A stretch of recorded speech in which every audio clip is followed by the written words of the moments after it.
Welcome to chapter 13, where we are going to discuss digestion. Digestion is how we intake and process and eliminate food.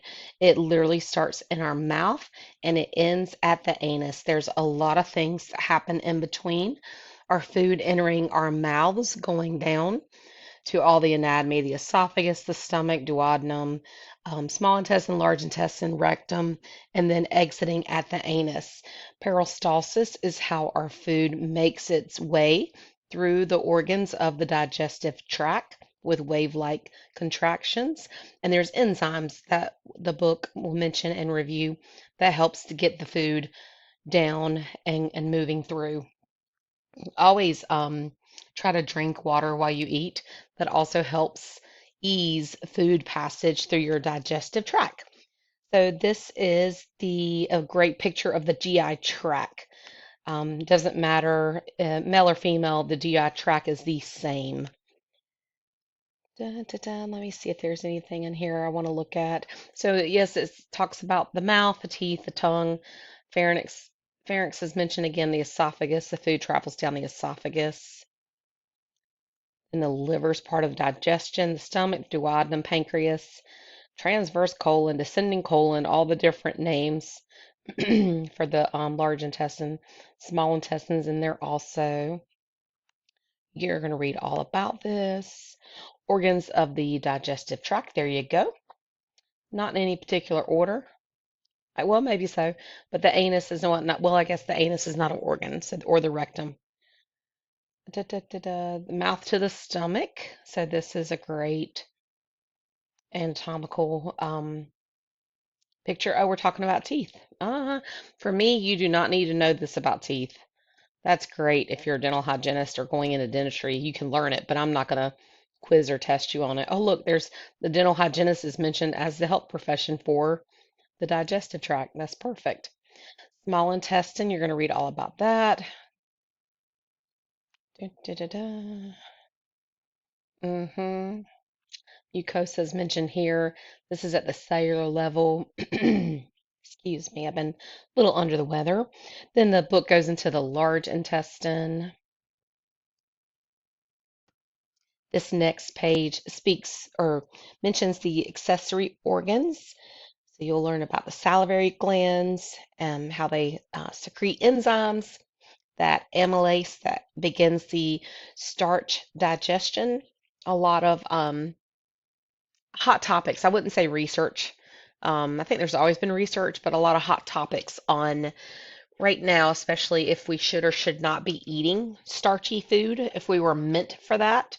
Real starch, homemade bread and pasta is very different than the commercialized bread and pasta. That's a whole nother conversation.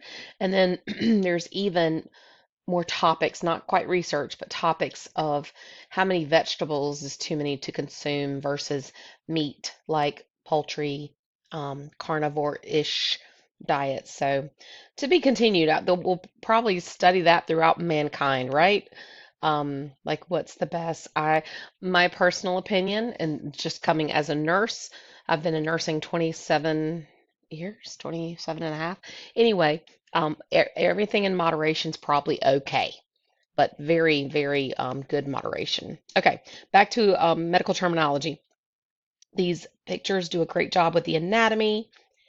And again, guys, this whole jaw, tongue, parotid gland, the ducts, submandibular, this sublingual, this is very much dental hygiene. This is not, which I mean, I guess medical terminology for dental hygiene is important.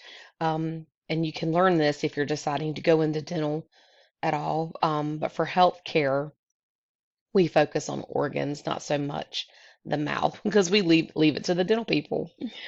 There's your liver, your gallbladder, pancreas, all the things that are still part of the digestive tract that are considered accessory organs. And so here's our terminology.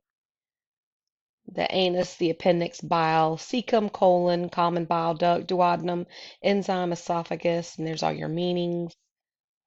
Peristalsis, peritoneum, pharynx, pylorus, rectum.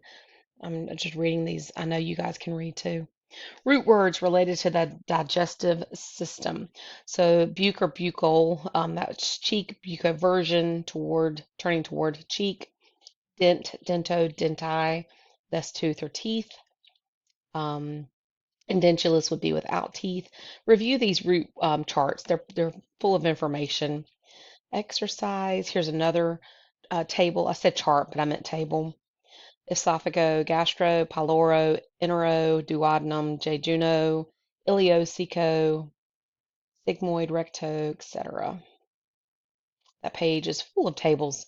Hepato, bili, coli, colo, cholecystectomy, by the way, is a removal of the gallbladder. Pancreas, that's obviously the pancreas. I hope you all do take time to complete these exercises. That's a great way to test what you just read, and the answers are right there in the back of the book. Clinical aspects of the digestive system, there are so many, everything from acute to terminal. You can have short-term infections like gastroenteritis from norovirus, rotavirus, listeria, E. coli, which E. coli can make you very, very sick and can be deadly. Ulcers sometimes are temporary, sometimes they are lifelong, just depending on the person's willingness to change habits. Ulcers, you don't want to eat spicy food, no sodas, no alcohol. So you're really limiting, some of the fun stuff in our food, right?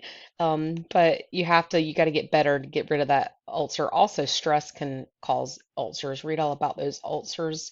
There's ulcers of the organs, ulcers of the mucosa, cancers within GI tracts, absolutely. Colonoscopies are being done earlier and earlier. Chadwick Boseman is a famous actor, and that young man died so terribly young, just from not knowing that he could get um, digestive cancer so young and just didn't seek treatment, and it was very, very widespread in his body. Anyway, uh, my point is, cancers occur. They can occur in young people in the digestive tract if caught early, if caught within enough time.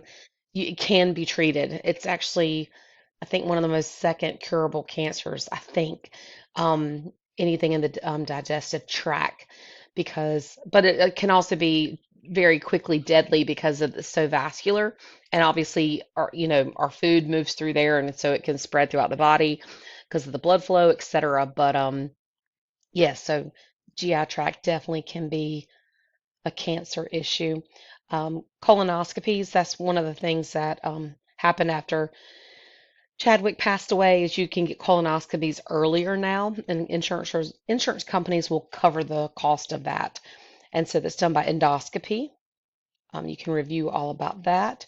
An endoscopy or colonoscopy prep is so much fun, and I am not being serious. I am being sarcastic. You have to, well, there's a couple of different ways, but if you do the traditional way with the endoscope, you have to clear out your intestines. And you clear out your intestines by drinking a laxative, and so that they're crystal clear, and the doctor can use the scope to look inside. That's a lot of fun for patients. Obstructions can happen for so many different reasons. Read all about it. Instructions they can fix on their own. Sometimes they have to have surgical intervention. They can be deadly. Reflux disease, something people can live with for the rest of their life if they do not change habits.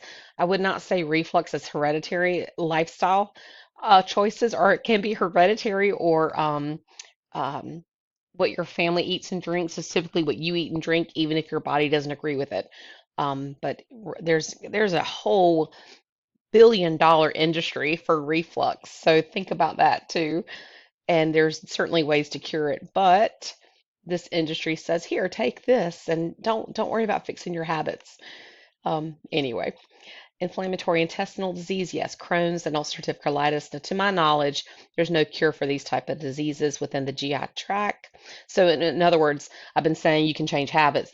These two, they're you may or may not get a benefit from changing habits. Accessory organs. What is this talking about? Hepatitis. Yes, it's a viral infection. There's immunizations for hepatitis. Some hepatitis are temporary. like A. You can get hepatitis A from visiting a restaurant where somebody didn't wash their hands. Yuck. But hepatitis B, hepatitis C, they can be more serious and last longer. Cirrhosis of the liver. This a lot of people associate this with alcoholism. However, we're finding it in people younger and younger who have never drank, and I people they believe that it can be from eating so many fake foods that are processed. So keep that in mind as you're growing and learning in this course and gonna create yourself a great diet moving forward. Moderation, right? Everything in moderation. Gallstones can occur. Lots of reasons for gallstones. A fatty diet is one of them. Now, my years in the operating room seems like gallstones probably could be somewhat hereditary, depending on how your body synthesizes fat. That's what I was trying to say. That could be a little hereditary, but it can also be mitigated with a good whole food diet. Pancreatitis, oh, this happens for so many reasons too, not necessarily hereditary and not necessarily related to a certain diet. It can just happen. More terminology here. I'm not going to read it to you for sake of time. Just be aware of where that list is if you wanted to look up something. Do. Oh, it's really getting into percutaneous endoscopic gastrostomy. Yes. Case study revisited. Oh, look at that. I kept it short. Okay, let me know if you have any questions.